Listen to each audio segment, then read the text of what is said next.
All right, so we are back, actually back for 2 consecutive weeks now with football with the Great Welcome. American Youth. Yeah, Isn't this weird? yeah, I know it's weird that we're actually doing this when we said we're going to, but week Get 2, used to it though. I Every know week. we'll be back next week too. So great things to come.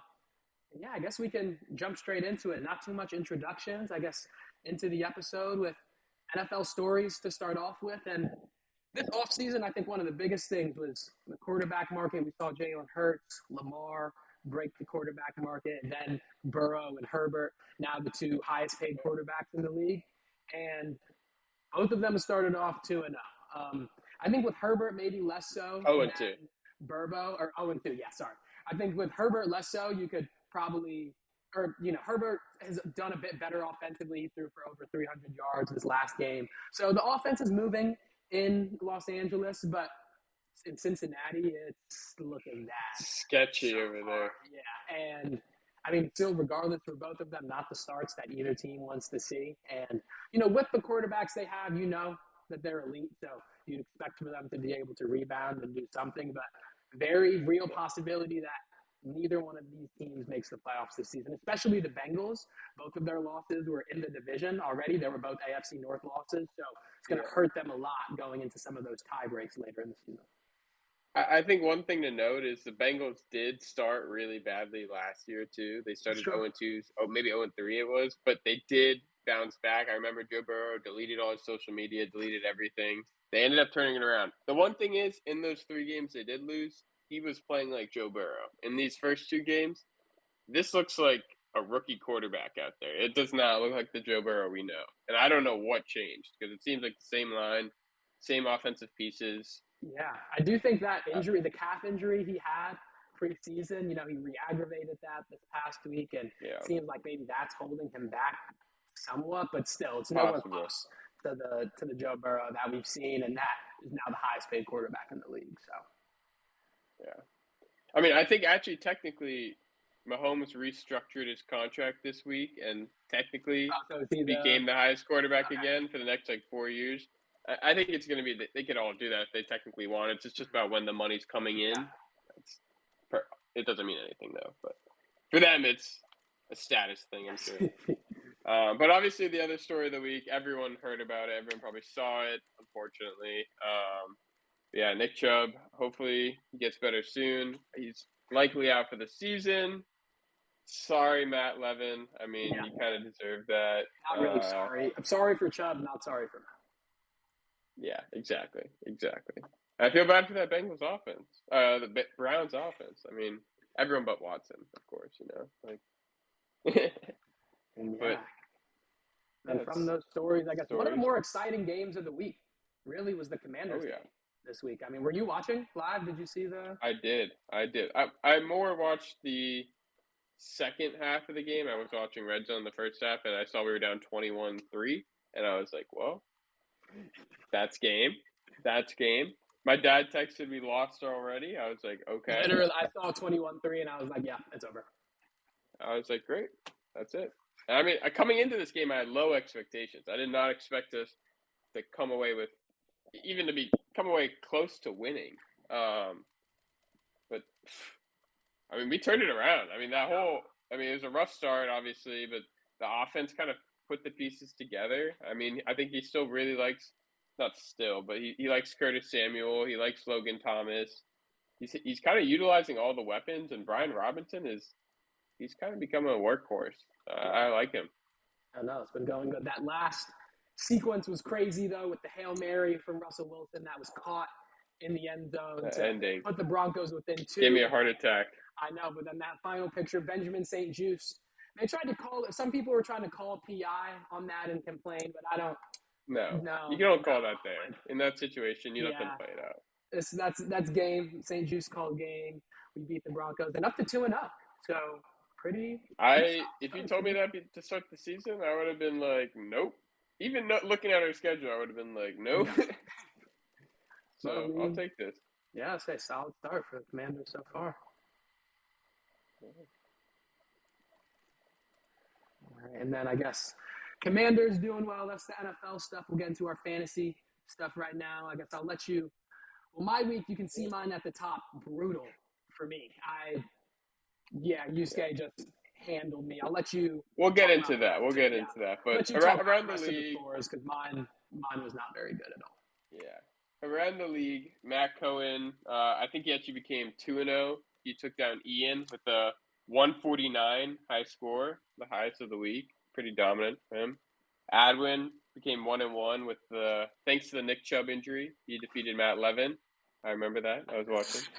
And then Alex, I think he actually became 1-1 against Sammy. Oh, yeah. Who's now 0-2.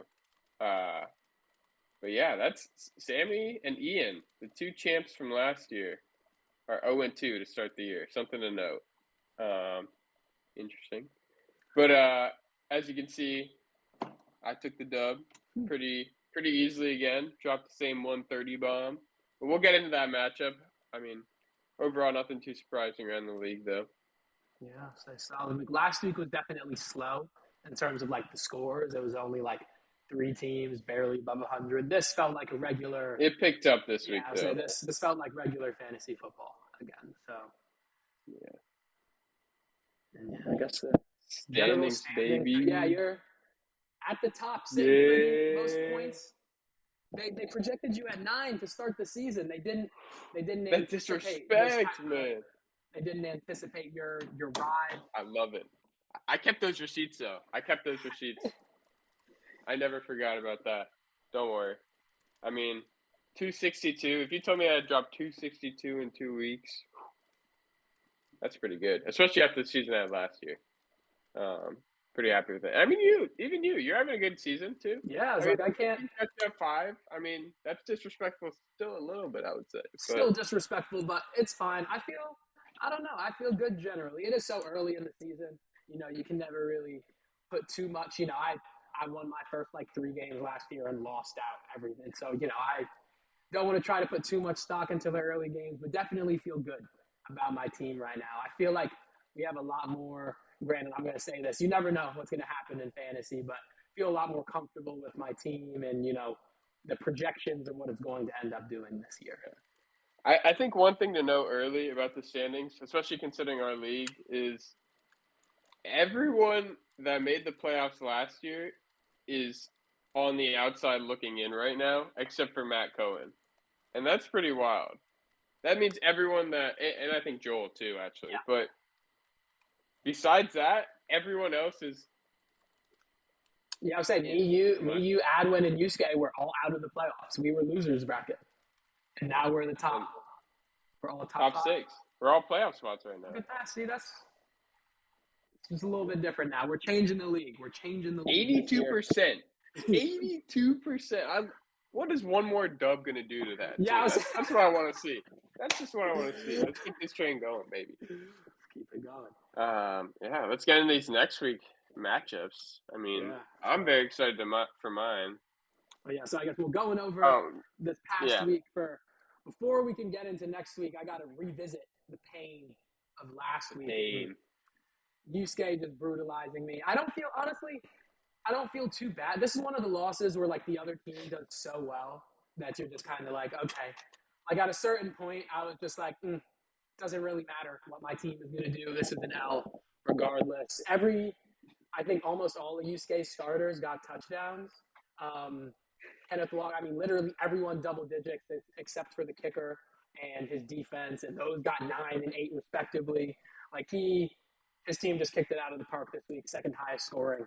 I can't expect my team to win against 140-point performances, so I'm okay with that. But my team we put up 90 points, and in the same range that I put up last week. And what I was able to take away from this week positively was my bench. I think my bench really showed out this week. Sky Moore got a touchdown. I was feeling iffy about him, but he put up a better performance last week. Michael Thomas just being solid. He's like the Saints' number 2. Just possession. Almost number 1. Yeah, I know. I feel like I think he's their most consistent. Well, Olave's better. I can't disrespect Olave saying he's their most consistent target. But Michael Thomas is going to get his targets. I have no doubt in that. Nico Collins, talked about him as my biggest steal in the first episode, and he looked like a bona fide number 1 receiver last week. Oh, yeah. He led Houston in targets, receptions, and touchdowns. He got the most yards as well, over 100. Him and C.J. Stroud have a clear connection, and I think that offense is going to keep on running this year. And then Kyron Williams, that is like, I feel like going to be the best pickup of the year. Early phenomenal pickup for me. I was getting rid of roster spots. I was like, shoot, let me throw a flyer on him. I don't know if he'll end up being the guy or not, but he did well week 1. Paid off phenomenally. Akers doesn't get a touch. He's going to get traded. Kyron Williams is the guy. Like that. Perfect. Worked out perfectly for me. He's another starting running back for me. And I still have Jonathan Taylor in my IR slot. So I feel deep at running back. I feel deep at receiver. This week was a blemish, but it's fine. It's fine. We're going to move forward from this. I'll let you talk about your win because, that's a more positive result than mine. Oh, yeah. I mean, coming into my matchup, I was a little worried, especially after Thursday night, because A.J. Brown and Goddard combined for 10 points. And I think he had Philly defense combined for 6, or he only had Philly defense, but they got 6. And that's like 2 of my best players against a defense, and I'm only at 4. So that's a little concerning. But the rest of my team kind of bailed me out. Everyone else got double digits. So, I mean, fucking love to see that. Herbert jumped 22 for me. Consistent. I mean, he has 20 in both weeks, I think, now. McCaffrey, same thing, 20 in both weeks. Mixon, another solid performance, even though the Bengals offense didn't look normal. I think he's still kind of producing, at least in the yardage category and, like, catches. And that's getting me fantasy points, and I'll take it. The biggest surprise for me so far, Mike Evans. I mean, another outstanding game. I think he's receiver number 2 now, maybe number 1. But I think he's right behind Tyreek at 2, or maybe behind Puka too now. I think he's right up there. Either way, nobody really saw Mike Evans dropping 170 and a touchdown in one game this season, with Baker at QB, let alone. But yeah, I'm very excited to see how that goes. And then, I mean, DJ Moore, he finally produced. He got targeted. I mean, I think he got like 8 points on that first drive, and they kind of calmed down after that. But they get him more involved. I mean, there'll be more positive results. And then Dallas defense, best defense in the league. Can't stop talking about them. And Dicker the kicker, he's going to carry me. Love it. Great performance. Great team performance by my boys. Yeah, saying next week you're projected to, I mean, I guess lineups aren't fully set yet, but you're projected to dominate that next week. I mean, I think one thing to note actually is Matt hasn't subbed in a running back for Nick Chubb, who he just lost. No running back in. This is me. I mean, either way, he's going to put in Brian Robinson. I know that, and Brian Robinson's going up against the Bills. Let's just say I'd almost rather have Nick Chubb in there with the injury. No disrespect to Brian Robinson. I love him, but just had to say that. But anyway, look at this matchup. I'm pretty confident, and I have not been confident in a fantasy matchup in a long time. I mean, all my matchups across the board are like green. Justin Herbert going against Minnesota. Minnesota lets up 30 a game. Herbert will drop Herbert's dropped 30 a game. He might drop 50 this game. McCaffrey going up against the Giants. Love that. That should be another 20-plus performance. Joe Mixon, I mean, that'll be questionable again. A.J. Brown, Mike Evans going up against each other on Monday Night Football at the end of the week. That couldn't be better for me, along with Dallas Goedert, too. I mean, that'll be, if I'm worried in fantasy, that'll be kind of clutch fantasy points. Yeah, exactly. Then we got DJ Moore. Cowboys defense against Arizona. I'm taking like over 20 points there at least. And then Cameron Dicker, I mean, that might be another 50-point game. So I'm not really worried about Matt's team. So I think he has a solid team like across the board, but not great starter quality up top. That's what I'll say about his team, especially with the loss of Chubb. Saying your team is trash, Matt, and you're not a threat. So we'll have to have you on the podcast soon. Yeah, I'll say you can rebuttal. If you beat me here, if you beat me this week, we'll have you on next week. Well, I'll say that right now. And you can say all you want. If not, honestly, we might still have you on. And I'll be able to we'll see. There we go. It's set now. We're locking it in. All All right, let's get to your matchup. This is a big one. Yeah, Big matchup, honestly. Going up against the other Matt, and he's projected for more than me right now. I still haven't updated my lineup, so Kieran Williams is going to go in there. I'm probably going to rock with the Saints defense still against Green Bay. I feel like they produced a lot of sacks so far this year, so I feel comfortable rocking with them. But, yeah, I don't know. I feel solid about my team, but I think running back really who ends up falling out for Kieran Williams is going to be the biggest decision for me. I think ETN, I keep seeing stuff. ETN's supposed to have a good matchup against Houston this week, but I put him as my best matchup last week. So I don't know if I really want to trust him or my judgment with starting him this week. Miles Sanders has been kind of mid so far this year, but he's getting the volume in Seattle, another supposedly good matchup for him. Madison has been the worst out of all of them in terms of performance so far, which is saying a good amount because none of them have done well. But at the same time, he's also gotten the most consistent volume without a handcuff. He's got potential. Really. Yeah, it's without a handcuff in the picture to really do anything, Madison has had the most unabated carries and just touches in the team. So this could be a big week for him too. Exactly. So I got to think about it. I got to consider. But Kieran Williams, I think definitely is he's either in the starting lineup or he's getting traded. I think I'm kind of, not that I need to trade him this week, but there are a few teams looking for a running back with the injuries. Wouldn't be surprised if I get it. So if y'all are listening, wouldn't be surprised if I get an offer. I might be open to some running back offers. I might be willing to listen on any of the ones that I have. Just, My ears perked up, I'll say that. I'll be willing to listen. But, we'll see. We'll see how this week plays out. We'll get to Thursday and see how the first matchups play out, and then we'll get to Sunday and go from there. Okay. Well, I kind of hope you beat Matt so that I become, hopefully, knock on wood, one of the last undefeated teams. Yes. Best of luck to you there.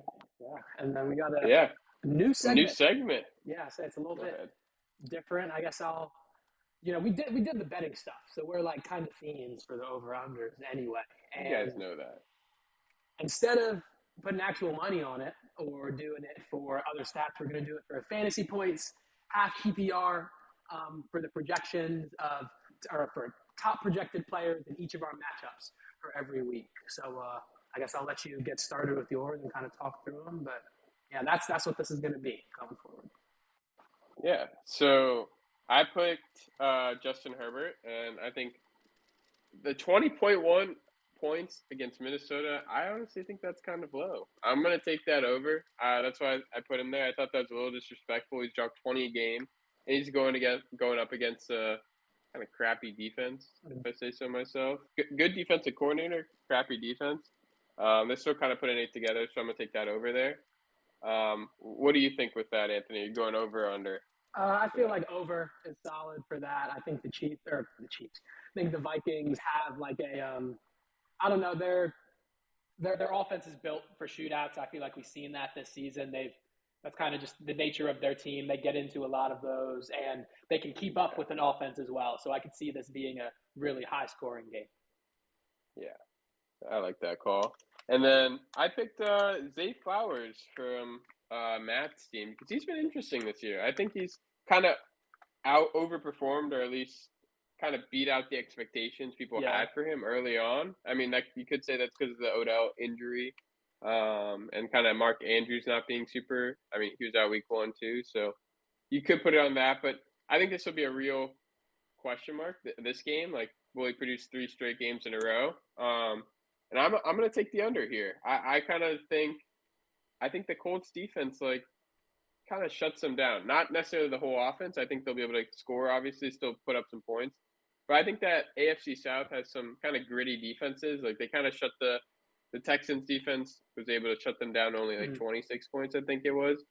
And the Colts beat the Texans. So, I mean, realistically, they should do better. I mean, that's not how the NFL works. But I don't know. I think Zay Flowers gets less targets, less all-around receptions. And goes under. I was going to agree with that. I think he's done well, clearly talented first-round pick, but 9.7. I think that's he's going to need That's a high. He's going to need like 5 catches, probably like, around 5 catches. 70, 80 yards. Yeah, I was like hitting that mark. That's a lot to expect of a rookie, and this Baltimore offense has been kind of faulty anyway. So, I think there will be weeks where he does that, definitely, but he feels a lot more boomer busty to me right now.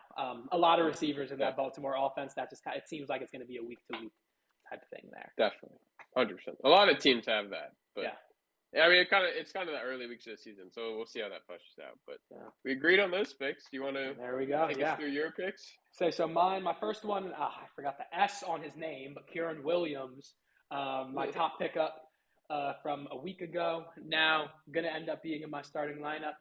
They really boosted his projection this week, 16.4 against the Bengals. Granted, their defense has looked poor so far this year. It hasn't been great, but 16.4 is a lot for me. I do plan on starting him still, but I think I'm going to have to go under there. That's a lot. That seems a bit high to me too. Yeah, it's high. It's still early in the season. He produced like 20 and 25, right? Like week 1 and week 2. Yeah. He's put up, I think, second RB2 right now. So he's put up the numbers. Nobody would have expected that. I know. It's hard to just say. You have no. It's kind of like Zay Flowers. You have no reason to think he'll go over. Like it's hard to prove. He hasn't proved he'll consistently go over. I mean, obviously it's 2 games. It's hard to know. But I'm gonna take that under 2 with you.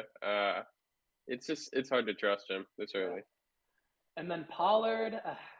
It's not that I think Pollard is averaging like 18 games so far, but I feel like 17 is high. But because he's going up against the Cardinals, we know that defense is not doing great, and I do see the Cowboys being in control for a lot of that game. I'm going to go with the over. I think even if he doesn't get a lot of yards, I could see this being a week Pollard gets like 2 touchdowns, maybe like this is going to be like a 50, like he will do what Kieran Williams did last week. I feel like, like maybe not a ton of yards receiving or passing or receiving or rushing, but still putting up the touchdown numbers and, getting some points. So I think he'll go over, but it's going to be close. I think he's only going to hit like 18, 19. It's going to be right around that 17 number. I was leaning over the whole time, but we can't agree on every single pick. I used to like Pollard. I'm going to flip for this week. I'm going to go under on this 17.6. Saquon kind of lit it up at the end of the game. He got hurt. But they've been in a gritty defense. They shut Brian Robinson down to below 17. I know that's a high mark for him, but you never know. I mean, especially if they get out to a really big lead, or if Arizona's able to keep it close, who knows? They might be passing a lot more. I think Pollard's very touchdown dependent too. If he doesn't get a touchdown or 2, he's not hitting that mark. I mean, obviously he gets a lot of catches, but most running backs are touchdown dependent. But he would need at least 1 or 2 touchdowns at that 17.6 mark, and I'm taking that under mark. I don't think the Arizona defense lets up over 4 touchdowns. So, all right. Well, we'll check in on these next week. We're gonna, I guess, do this weekly and keep a running counter of these as well. So you'll see how we did, and if we're right or wrong. Drop your picks below. Follow along. We want you guys to be involved in this. Yes, let us know if we're right or wrong, how good or bad our decision making is on these overs or unders. Oh yeah. All right. Let's get into waiver wires for week 3 now. Yeah, so back to our regularly scheduled programming here. First one, kind of easy. Jerome Ford replacing Nick Chubb as the number 1 running back in Cleveland now, and that's kind of a no-brainer. He did well, in relief of Chubb. He looked good.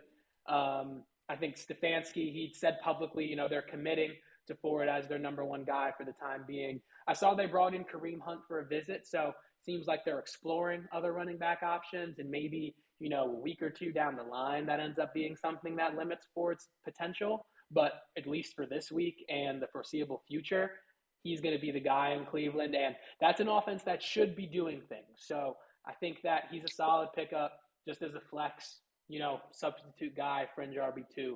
He's going to be in that tier of guys who just based off of volume are worth starting. 100%. Yeah, and I mean, Anthony and I both agreed on Ford, and I think we both kind of agreed on Tutu Atwell too. Yeah. I mean, they both kind of have received production. I mean, Ford obviously only because of Nick Chubb going down, but Tutu Atwell has received production early on, and I mean, he's kind of become one of the next big targets next to Puka. I mean, I could see him kind of maintaining this at least for the next few weeks while Cooper Kupp is out. You know, he's been getting 10 plus targets a game. It's at least worth having a guy like that on your team, even if you're not going to start him. It's worth the pickup. So that's why we put him there. Yeah, let's get into those best matchups. Yeah, so I can go first with mine here. I got Mike Evans going up against the Eagles on Monday Night Football. That'll be I'm thinking it's going to be a shootout, honestly. The way the Eagles defense has looked early, it hasn't looked great. The Bucs defense has honestly looked decent, but I don't know if they'll really be able to hold up the Eagles offense. And I think the Bucs offense will be able to produce against this mediocre Eagles defense. So I expect it to be a shootout. And if it is a shootout, Mike Evans should be involved. He had a big week last week, big week 1. I don't really see how he doesn't have another at least like 4 or 5 catch week, at least 50, 75 yards, ideally a touchdown. But we'll see if his production continues against meh Eagles defense. Yeah, and then kind of similar idea with Justin Jefferson for me. I also didn't feel like putting Travis Etienne as my best matchup for back-to-back weeks, so had to do something else. And Justin Jefferson has done well so far this year. It's kind of like a cherry-picking one, but Chargers offense has been, or Chargers defense has been particularly bad so far this year. So really going to be a position, and we were talking about it earlier, I feel like that game has shootout potential. And I think if it does, Justin Jefferson is going to be the main beneficiary of that on the Vikings side. So hopefully he can put up a big week. He's done so for me already, and need him to continue to carry my team. He's been worth the number 2 pick. I can't complain about Justin Jefferson at all. No, I mean, he's been great, easily. All right. Well, I guess that's it for this week. We got through, made it to you for a second consecutive week. We're going to try to do the same thing next week. Matt Levin, again, call to you. Next week. You're going to be on next week. Next week, you're directly on. If your team, win or loss, I feel like you have to respond to these. One of us is going to get flamed, me or you, man. I'm putting it out there. I'm openly letting you you have a chance. You have a chance. I'm not it's 50-50, man. We'll see. All right. Thanks for watching, guys.